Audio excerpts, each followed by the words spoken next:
something. Obviously, time changes everybody, slows everybody down. But like, I didn't expect him to be that rickety on his feet, and that's really what Listen, he couldn't move. He didn't have the speed.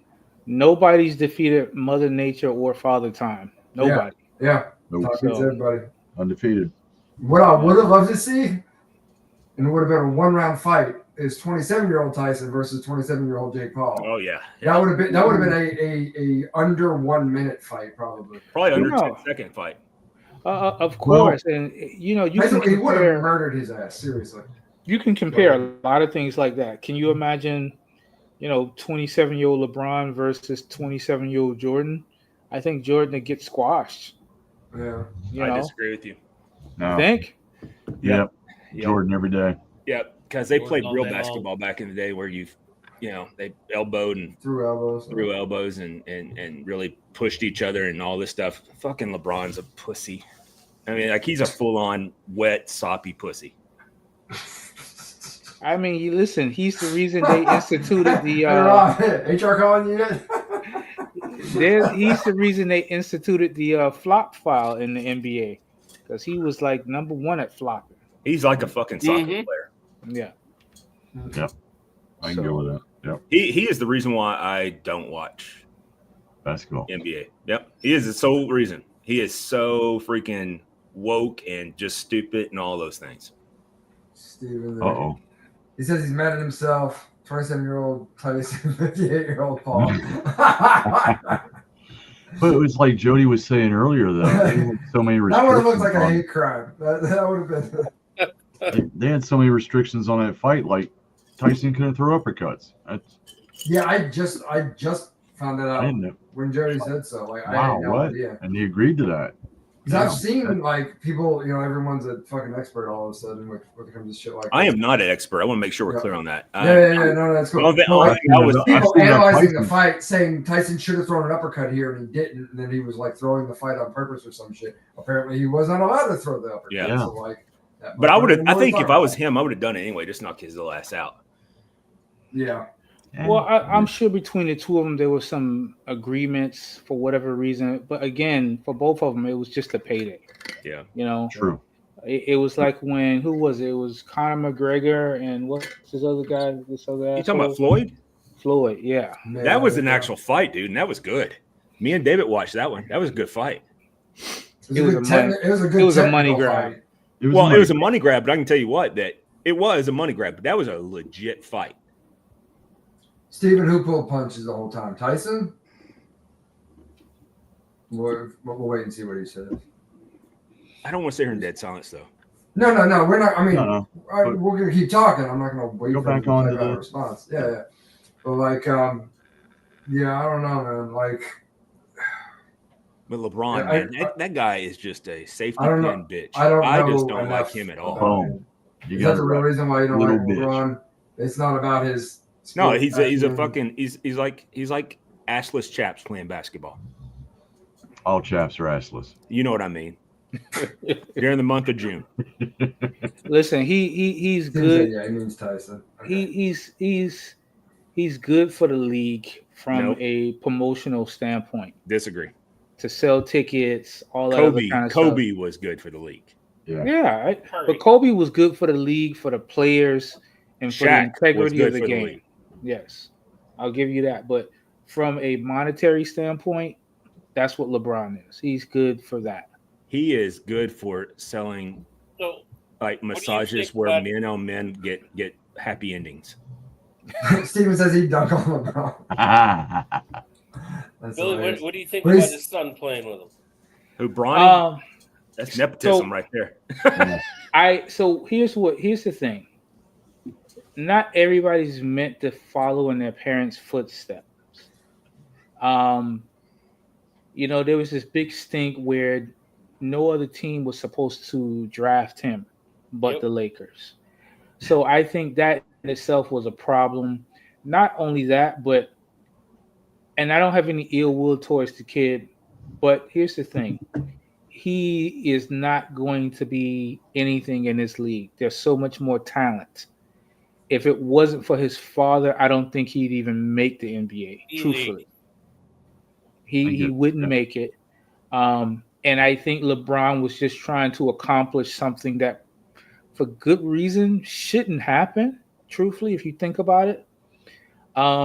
You say that, but what about Dale Earnhardt and Dale Earnhardt Jr.? Dale Earnhardt Jr. is just as good of a racer as Dale Earnhardt. No, absolutely. Well, I mean, wait a minute, time out Listen, here. I don't want to say that because the Eliminator was one of the greatest of all time. I shouldn't have said it that way. But what I'm saying is he could handle his own. The Intimidator, not the Eliminator. Yeah, well, either way, you know what I'm saying. Yeah. So with like that, number 3 with what was the tires they had? The Hoosier tires at one time. There was a Hoosier Goodyear tire battle. I remember all that. Yeah. So for me, I prefer something like that because Junior had to earn everything that he got. His father was not the type to give him anything. You know, like his father did everything he could to beat him. Except for the race where he died at. Yeah, at Daytona. Yeah, where he was letting Dale Earnhardt Jr. and Michael Waltrip race to the finish. I think Michael Waltrip actually won it. Yeah. But they were both the only 2 cars. He was trying to slow everybody else down. He was blocking, yeah. But it was a thing where no one was ever told to do this or to do that. You know, whereas with LeBron, 2 things I think he's trying to hold on as a player. One, the all-time leading scorer and the first person to play in the league with his son. I think it's just a legacy thing, basically. Well, here's what's going to happen. It's going to put a lot of pressure on that kid. And if he stays in the league by some miracle, when his dad exits the league, leaves, they're gonna make a mockery of that kid. And he's gonna live with that. That's gonna be part of his legacy. Where I feel like this kid should have been led to do whatever he feels is right, you know? Or what he just stand in the shadow, you know? Yeah, I mean, you know, it's one of those things that I think it was forced upon him, and that's where I don't agree. You know, my daughter, she loves to cook. She's a hell of a cook, but I think for my daughter, I want better because I think all parents want better. Yeah, I mean, my son's since my most recent surgery, I've decided, you know what, I'm done with trying to hold all the records at the house, right? Mm-hmm. And he holds all the records at Franklin High School for weightlifting. All right, so Chuck, what's up, brother? I'm gonna let him take all the records there too. Oh, by the way, so an important person to me has her birthday tomorrow. Michelle turns 50 tomorrow. So happy birthday to Michelle. Happy birthday. Michelle, happy birthday. Water. Yeah, but yeah, from my big black thumb. There you go. He's gonna once his dad exits out of the game, somebody's gonna embarrass him. And here's the other thing: he is in a position where no other team is going to want to deal with him, so he's gonna have to stay a Laker no matter what happens. I know you guys are not into football, but just think about, I'm a Dolphins fan, of course. I love the fact that Tua is trying to keep with it, but no other team will pick up that liability. No other team. No, it ain't been hitting it too so when Tua probably has, if he can stay healthy, I give him maybe 4 or 5 more seasons, and he's gonna be done. So real quick, so here's a good one for you then. 2 to 3 tops. We're talking about nepotism a little bit. What about Shadur Sanders? Like, I don't like him that much because I think Travis Hunter is part of the reason why he's so great. But dude is legit when you look at the actual numbers. He can play quarterback. But, now, do I think he's a number 1 draft pick? I don't. Helping that big time. And he's going to be a high-profile draft pick, and he's going to flame out because he's going to be a high-profile draft pick. He's going to go to some scrub team. And it's exactly what happened to Caleb Williams now. Yeah. He's gonna be the same thing that happened to Eli. Yes. Arch got involved. Steven's got the spice. Doesn't care about any legacy but his dad's. I can see that too. Elway did the same stupid shit. Yeah, I'm not going to play for you. I'm going to go play baseball until he got what he wanted. Yeah. Well, think about who that's worked for, though. Yeah. I mean, not just Elway, but it also worked for whom? The greatest probably running back that my generation ever got to see. Bo Jackson. Yeah. Yeah. Bo Jackson, if he wouldn't have tore up that hamstring Mm. to where it was pretty much inoperable, that guy Yep. was the greatest Tore ball it right player off his that I hip bone. ever had the privilege of watching. He was amazing. Sport player. Yep. Greatest. He was one of the greatest two sport players. Yes. He's one of the greatest players I've ever seen play on either one. But I agree with you, two sport for sure. But I think he was. And what's funny is Dion probably says, like, I remember watching an interview with him recently on College Game Day, and they were like, "What do you think you'll go down as one of the greatest two sports players?" He goes, "I don't know. You'd have to ask Bo Jackson."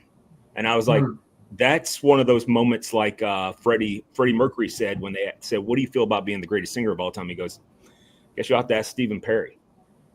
You know, Yeah. And even Tyson did that when he was asked, and he's like, he was sitting next to Muhammad Ali before he passed.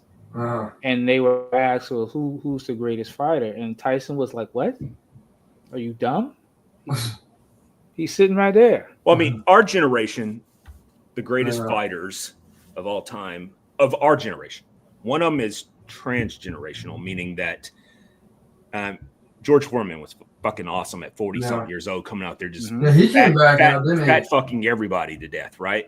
Like he was just tearing everybody up, all right? And then you had Mike Tyson, who was like just unbelievable, right? Yeah. Mike. And one person that no one ever talks about as far as being a great boxer, Larry Holmes. Larry Holmes, and I also would put Evander Holyfield in there too. I mean, all of them were great. But man, no one mentions Larry Holmes, and he just ruled that for a long period of time. And I'm telling you guys, you need to watch those videos of Don Fry at doing pride fighting on YouTube in Japan, definitely against the Japanese giant. That is one of the greatest fights I've ever seen in my life. And one thing I will, yeah, you'll find it.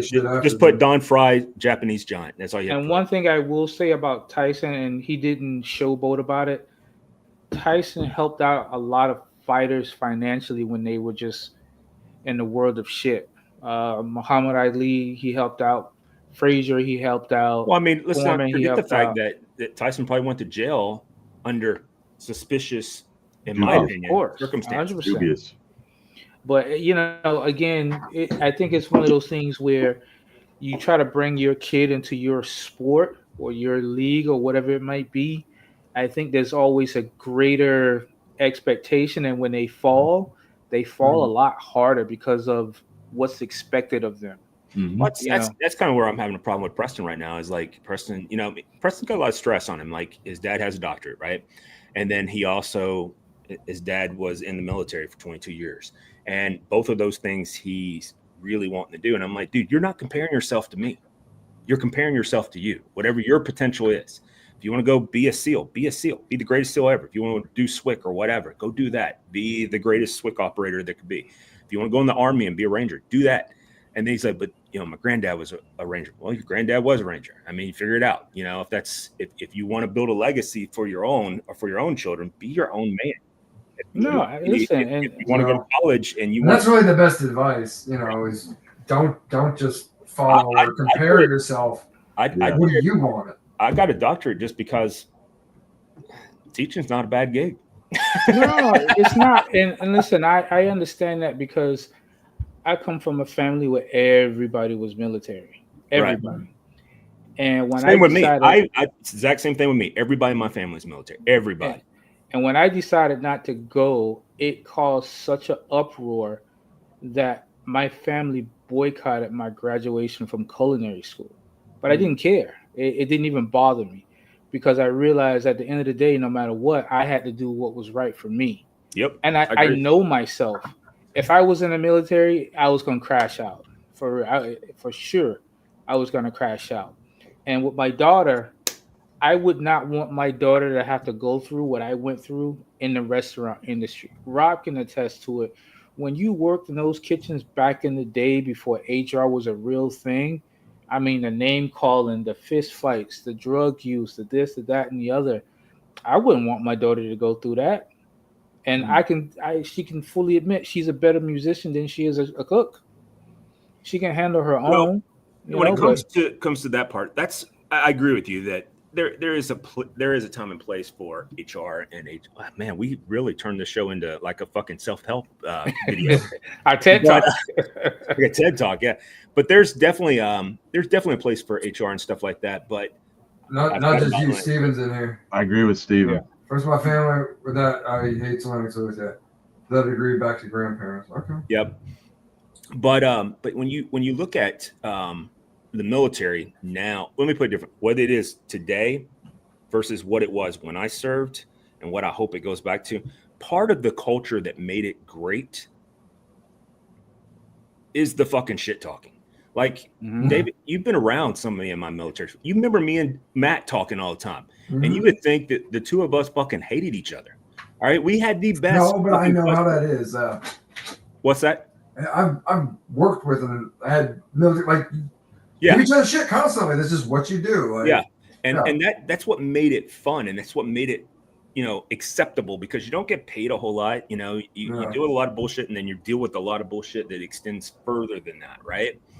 Into your life. So when I look at it, I wish the military would readopt some, like, I'll never forget when I got my aircrew wings, which are those wings right there. So when I got those, they have this big formal ceremony and they all award them to you. And my mom pinned them on me and she was like, "I'm so proud of you, son. Like, give you a hug." And I'm like, "Oh, fucking great. I love you too, Mom." And then I walk off to the other side of the stage. And I really do love my mom. You guys know that. I know that. She does drive me crazy, though. I'll make sure we're very clear on that. I had to take I have to eat sour gummies when I'm around her, and also take an extra psycho pill. But anyway, because but anyway, as you walk off the stage, my senior chief was standing right there, and he was like, "Give me those fucking wings." I'm like, "Yes, senior chief." And so I hand him the wings, and he's like, and then after the end of everything, so we get to love on our family for a few minutes, maybe we can go have lunch with them or whatever. We all have to meet back up, and he's like, and they're telling us, and I'll never forget some of them. So it was Petty Officer Breedlove, and it was my senior chief, and all these people that were part of our group. And what they did was they told us that you need to have your boots shined to inspection ready, wear blue jeans, white t-shirt tucked in with the belt on, and wear tennis shoes. And of course, we're like, I don't want to wear those fucking blue New Balance shoes that all of us want to fucking get rid of. But that's what we had to wear. All right. We had to wear this over to John Breedlove. That was his name. John Breedlove's house in Florida, in Jacksonville, Florida. All right. So we get there, and he has a bar, and we have to line all of our boots up on the bar, and the heels are facing us. All right. And so we're standing in front of him like, what the fuck's going on here? And so Senior Chief drops all of the wings. Well, that's not true. Senior Chief has all the wings, and he goes, "I'm getting ready to drop those in the bar." And so John's sitting there filling up each pair of boot for everybody with beer. And of course, it's, some shitty beer, probably Bud Light or something fucking nasty, right? Filling it all Good up. beer. Red, white, and blue. Yeah. Patriotic beer. PBR, man. There it is. Yeah. So he's filling all this up, and of course they had to be. That's the other thing. They had to be laced to the top and square knotted. And the reason why they'd be laced to it is because military flight boots, they have the tongue is connected, so they're waterproof all the way up to the top, and so they had to be square knotted. Sorry, and sorry, my math side kicked in. Got to be square rooted, But anyway, so it'd be square knotted, and then.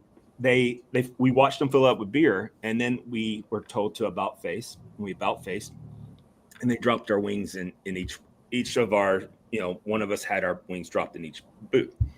And then I don't know how they make you do it. I don't even know how it happens, but you always grab the boot that doesn't have the wings in it, and you freaking hammer it down, and some fucking toe fungus and shit like that rolls out too, and whatever kind of stuff is in your boot. All right. All of that runs down. And then you're getting it all over your clothes, all over your shirt, and all this stuff. It's just fucking nasty, right? And then you grab the other boot. And by this point, you've already had that immediate buzz kick in, because you just hammered a lot of beer. In my case, 10 and a half boot full of beer. You just hammered that down, and you didn't find your wings. So you're like, motherfucker, I got to do this other boot. So you hammer this up, and you're like, and you do that, and you get down, and of course the weight of the wings prevent it from just coming out, so it rolls out real slow. And I'll never forget, it rolled out and it hit me right on my bridge of my nose. I'm like, put my boot down, and pick up my wings. I didn't even notice the dammits weren't there. That's the backs of the wings that hold that Did cover you up. swallow them? Yeah. No, the dammits, they pulled them off. No. Oh, okay. And so I'm like, woohoo! I'm an air crew member now. As soon as I did that, pow, like that, Senior Chief freaking tacked those sons of bitches on me. All right, and they stuck into my chest. Now that's part of the reason why we're wearing a white shirt, because everybody had to see the blood, you know. So if you pulled them back out like a dumbass, which I did one time, because it hurt so bad, you pull them out. Reattached them. And they reattached them. Everybody had wings that were there, which included all your instructors and all that. They could all tack those wings on, fucking fully tack them on as hard as they could. All right. So I have not this set, but I have a set of wings. They're engraved on the back. Senior Chief engraved everybody. They're fucking bent. All right. From getting punched so much. Yeah. And of course I'd go buy with my fucking E2 pay at the time, or E3 pay. I had to go buy a new set of wings or whatever, because I couldn't form. You couldn't wear those for a uniform, Yeah, no. And so that's part of the military that's now gone. You can't do that shit anymore. And it's like, dude, that builds courage and builds like camaraderie and you being a part of something, right? Yeah. And that shit drives me nuts that we don't do that. Because I remember when I first made petty officer, you know, we had stencils back then, so you had to stencil it onto your dungarees, and that's E4. So that's like a non-commissioned officer in any other branch. Sergeant, I think, no, corporal, maybe. I don't know what it is in there, all the other branches. I have to look. But at E4, what to say that? It's a petty officer in the Navy. So when you get that, anybody that's a E4 or above can tack those sons of bitches on. And that's anybody in your command. That could be 400 and something people. And they're freaking hammering that. And so the next day you come in, your arm's all swollen and black from where you've been beat to death, like a pimp would do to his hooker, you know that. Oh Jesus! Well, could you not hear the Rolodex of inappropriate shit? He just scrolled through. You see, real right. quick, he's like, okay, what's bad but not too bad? No. Okay, pimp beating her hook. Okay, we can do that one. All right, but that's you know, what he settled on. And everybody had shit he had to pass up on before he got there. And see, that's shit like that. I wouldn't have worked for me. And for me, my grandmother inspired me to be a chef. And you know, like I said in the chat, you know, if anybody walked up to my grandmother's door and knocked on it and said they was hungry, whether she knew you or not, she would feed you. And that's something that I'll never forget. And it always inspires me. But I couldn't imagine my daughter going through the shit that I went through. You know, keep your pimp hands straight. Recite the pimp's prayer. But listen, before we do anything, yes, is nobody gonna say anything about Rob sitting in a hotel room with shades on? We already did. You wasn't. We already did. Did I miss that? You missed that. That's what happens when you don't show up on time. That is true. He's keeping his pimp hand strong. Yeah. Rob, you gotta come forward, man. We can't hear you. No. Oh, okay. Is it really high pitched for everybody else? Yeah, he's low for me. But audio screwed up again. I don't know. There you go. Now you're back. There it is. Don't move. So my regular glasses broke, and I can't. If they were broken in a place where I could just geek them together. Geek them. Is that the word you were really going to use? No, but everybody knows exactly what he meant. I'm gonna take them, geek them together if I have to. I couldn't. So these are prescription and they work till I can get to. I haven't had a day off, and I'm on like 10 days straight. Like to get to like Pearl Vision Express or Vision Works or even Walmart Vision to go and have them make a new set of glasses for me. So it is what it is. Yeah, absolutely. You just look like a character from Breaking Bad or something. Like I don't want to owe you money or something, bro. Like the fucking, like the snowman's coming to your house or some shit. Like, what are you gonna do? Sitting in the hotel room, black shirt, black shades, curtains drawn. Shit's going down. Yep. But like, I mean, the obvious thing we ought to talk about is how great he grows a beard. Him and Gina. Absolutely. I look like I'm fucking elderly old man that can barely grow out a few scrubs here. This is I'm not in good shape right now. I need to get mine trimmed down. It's gonna be too big. That's what she said. Anyway, so we're at the top of the hour. Yeah. We're at the top of the hour, so it's been fun, been real, or whatever. Hopefully by the end of the month, we're not going to do a show next week. It sounds like, right? Yeah, I think we're going to be off Because next we're week. going to People celebrate the got holidays. travel plans, a lot of stuff going on. And then the following week, I am going to a birthday party on Friday, and then I have a football game on Saturday. So I don't know why I'm telling you guys that. I'm actually telling it to myself. I'm pretty sure that will not affect Monday too much. That's okay. Billy, I want to let Okay. you know, my supervisor is going to be in Miami the first week of December. I don't know what days yet. It'll be earlier in the week. I've absolutely directed him to go your way and come see you. All right. All right, and I am getting my tickets down to Miami after the first of the year to come spend a week with Chef Billy. Now that doesn't mean we're going to the Dirty Rabbit. All right. Unless I also show up, in which case we're definitely going to the Dirty Rabbit. Technically, you've already been. Yeah, I know. I've never been, but my name has been. And what's funny is you had to go to Facebook and get Dr. and then Jody Lamont. Listen, I knew the mission. I was not going to fail. He understood the assignment. That's it. Listen, I'm just waiting to get the boy here. When the boy gets here, Miami will have him. Are you going to get? Oh, you talking about my boy? I got it. Yeah. That motherfucker. Can he go to that place as an 18-year-old? No. Okay, that's good. See, that's how I got him into Vegas. You still got time. But he was big enough. Nobody carded him. That doesn't mean he can't go. They thought I was holding his pocket. Is what they thought when we were walking around. So listen, he is of age, so he could easily end up at either Tootsie's or the Office or both. That is. Well, we have a Tootsie's here and an Office. No, but listen, you haven't been to Tootsie's in Miami. So here's the question: Tootsie's over there where you're at. Is it full liquor and full nudity? No, it's a honky tonk. It's a honky tonk, but I have honky tonk.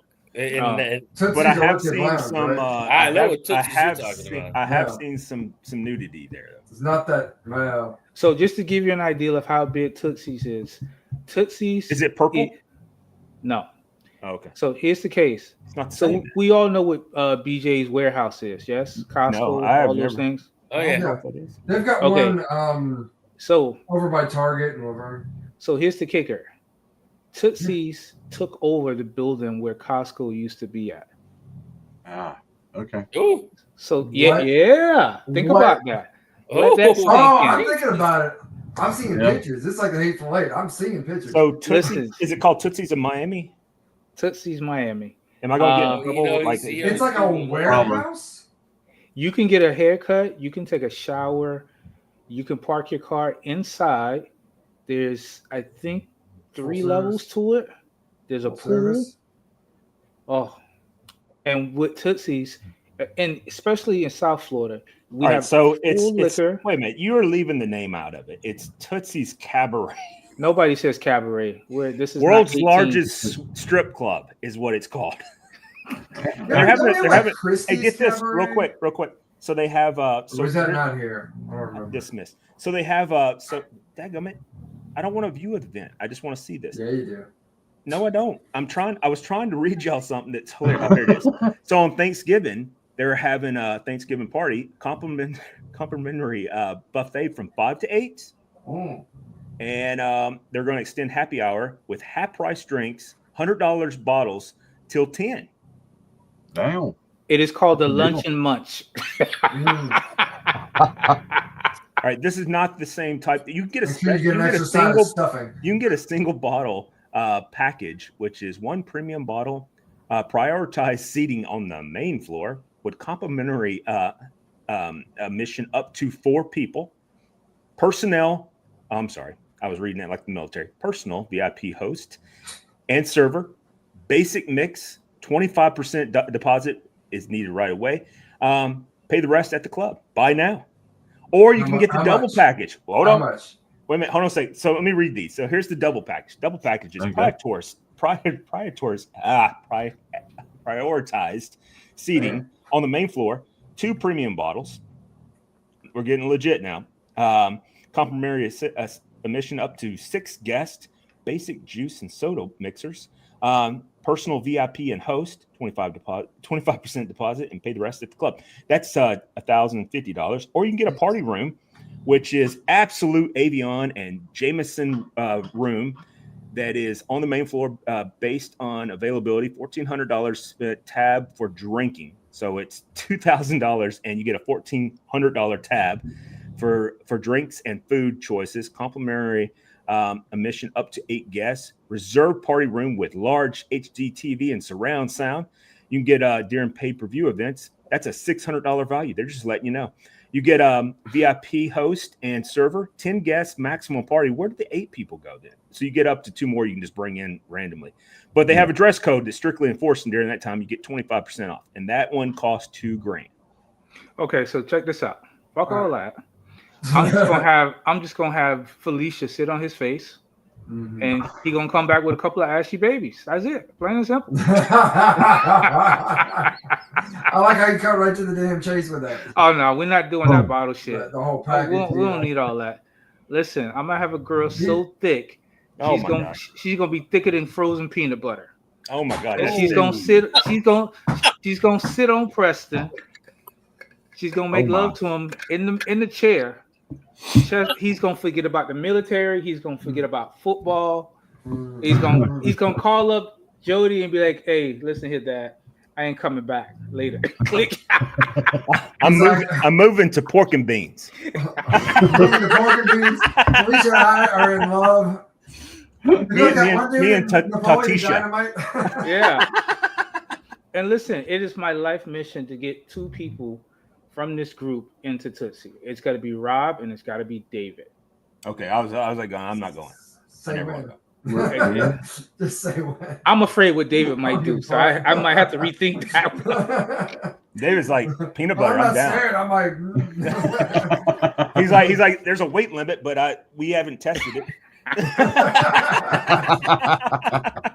All right, on a real note, we got to be done. So you guys all have a wonderful night. Be safe. Be careful to yourself. Love one another. Be good to yourself. And make sure you like, subscribe, turn on notifications. And if you want to be getting the VIP chat, which is pretty awesome sometimes, and sometimes it's not, but most time it's pretty awesome, you need to hit anybody that's not me on this group or David. All right, peace out. Love y'all. Bye-bye. Cheers, guys. Be good. Still hate you guys.